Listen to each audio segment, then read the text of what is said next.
Vamos então a mais uma aula de arte. Hoje nós faremos uma revisão sobre elementos visuais.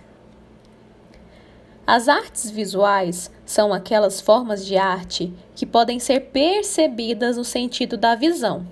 São artes visuais a pintura, o desenho, a fotografia, o cinema, etc. As cores e as linhas são importantes elementos das artes visuais. Então, a arte visual é aquela composição artística em que você percebe através dos seus olhos, né? E nós temos diversas composições de arte com vários elementos que nós relembraremos hoje. Um desses elementos é o ponto. O ponto é o elemento mais simples dentro da produção artística visual. É a menor parte dos elementos que compõem uma obra artística. São considerados pontos um pequeno círculo, um quadrado ou uma mancha. Um dos movimentos artísticos que mais valorizou o ponto foi justamente o pontilhismo. O que é o pontilhismo? É uma técnica onde não há outros traços além de pontos que vão formando a composição do desenho, né? Como se você fizesse, por exemplo, uma flor e todo o preenchimento fosse por meio de pequenos pontos, inclusive os contornos. Mas nós temos também a linha. O que é a linha? A linha traço é um ponto em movimento, ou a junção de vários pontos, bem próximos um do outro, justapostos ou seguidos. Pode apresentar diferentes espessuras, grossa, fina, contínua, colorida, firme, fraca, interrompida, etc.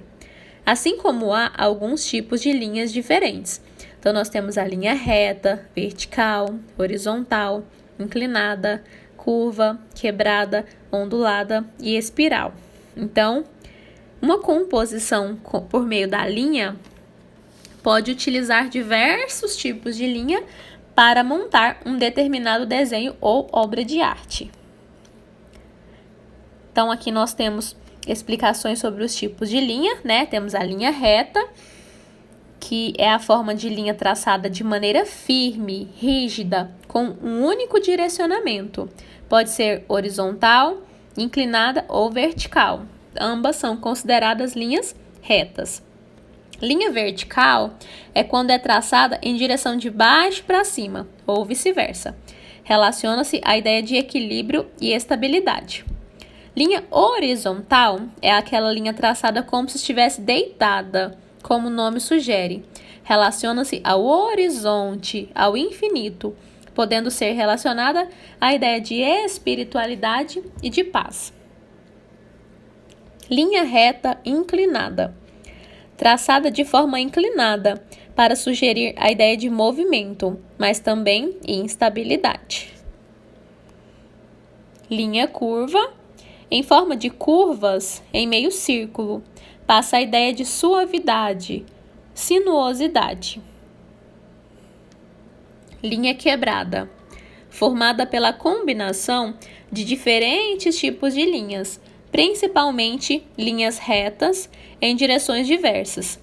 Também está relacionada à ideia de movimento.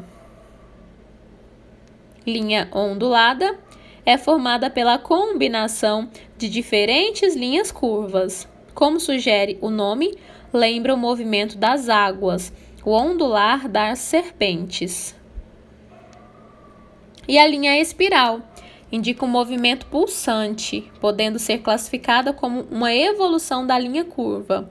E aqui temos uma obra artística muito famosa, que é de Van Gogh, que é Noite Estrelada, Olhos sobre Tela. É uma tela bem famosa e ele também é um artista muito famoso.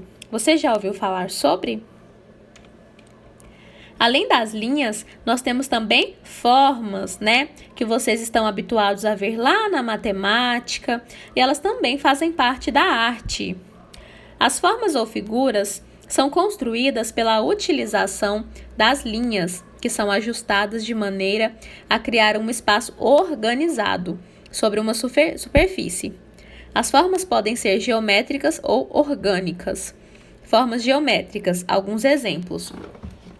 Então, nós temos o triângulo, o quadrado, círculo, retângulo, trapézio, losango, pentágono, hexágono, elipse. Alguns exemplos. Mas temos também as formas orgânicas, são as formas livres, geralmente inspiradas nos elementos naturais. Daí a denominação de orgânicas. Foram muito exploradas no movimento Arte Nouveau, por exemplo. Mas nós temos também a composição da arte no sentido de cor. É graças à incidência da luz sobre a atmosfera que a cor se projeta em nossa volta. Através das cores, nos emocionamos. As formas criam uma riqueza muito maior que as faz únicas. Elas se individualizam. O inglês Isaac Newton descobriu que o fenômeno da cor no mundo ocorre graças à fragmentação da luz branca, ou seja, o branco, em física, é a junção de todas as cores e o preto é a ausência das mesmas. A partir da descoberta de Newton, percebemos que a cor pode ser física, luz e química, que é o pigmento. Elementos da cor.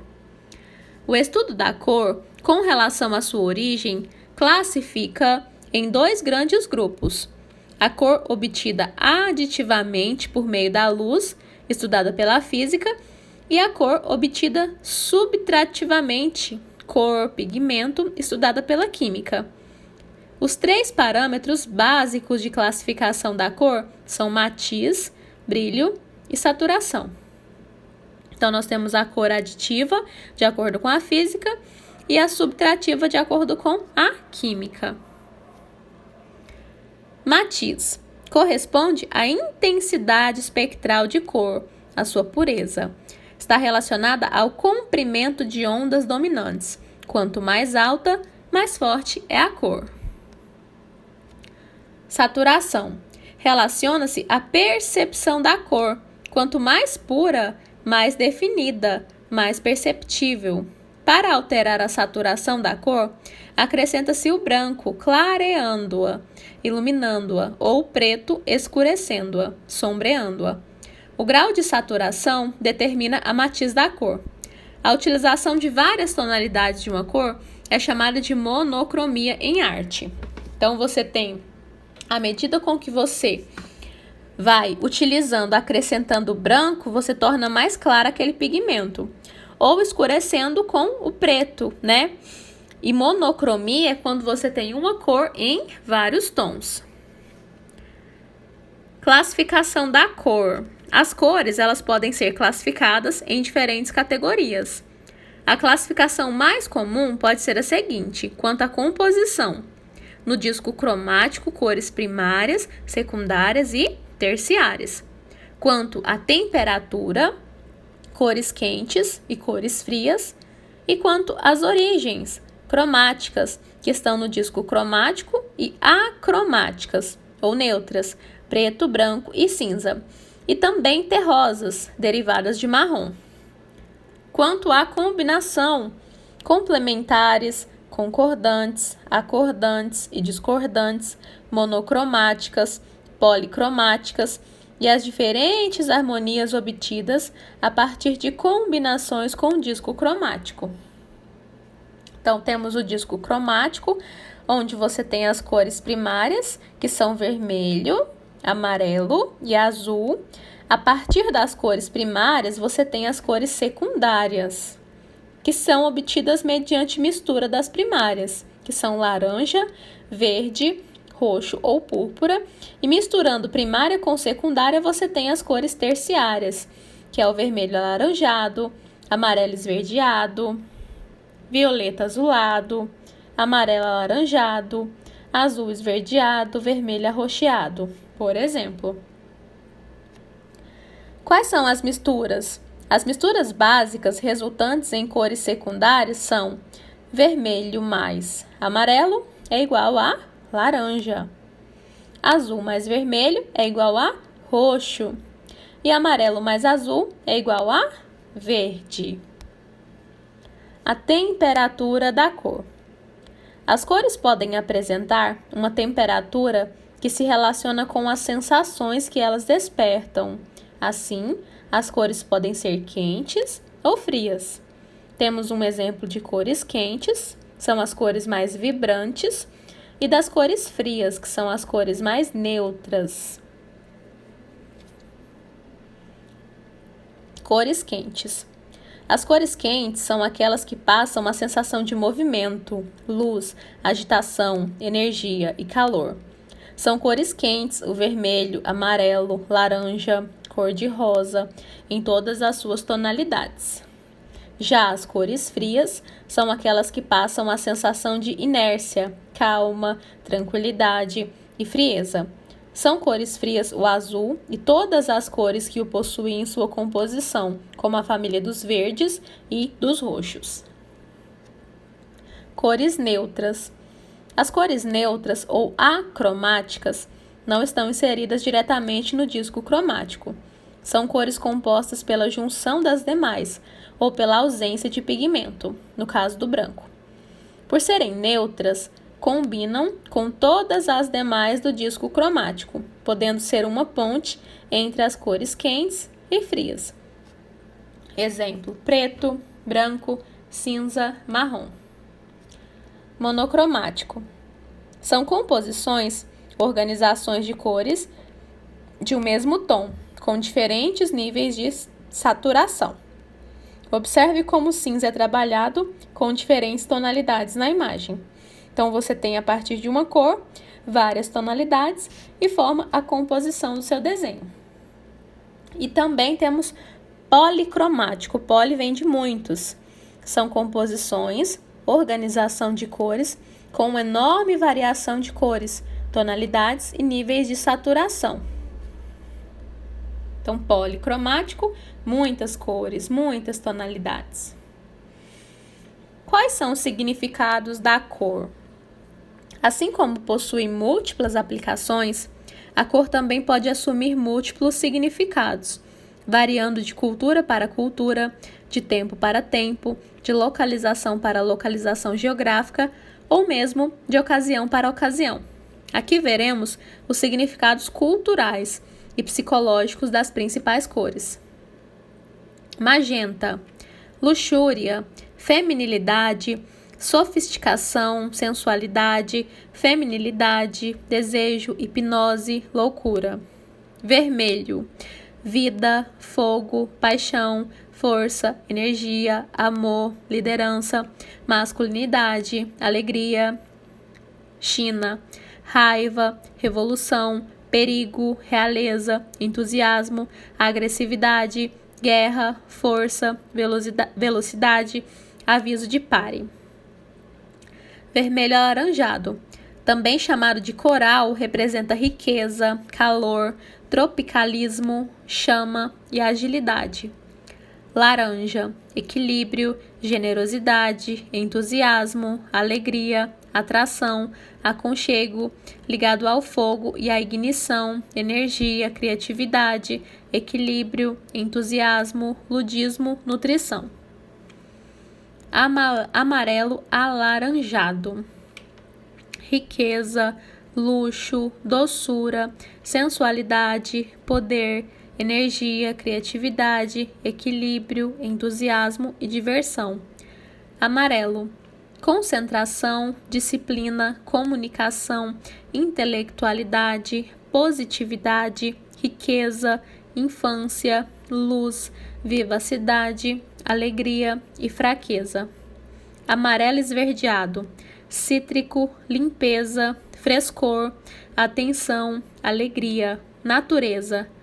Verde, natureza, primavera, fertilidade, juventude, desenvolvimento, riqueza, dinheiro, sorte, ciúme, ganância, esperança, abundância, cura, harmonia, equilíbrio, revelação e liberdade.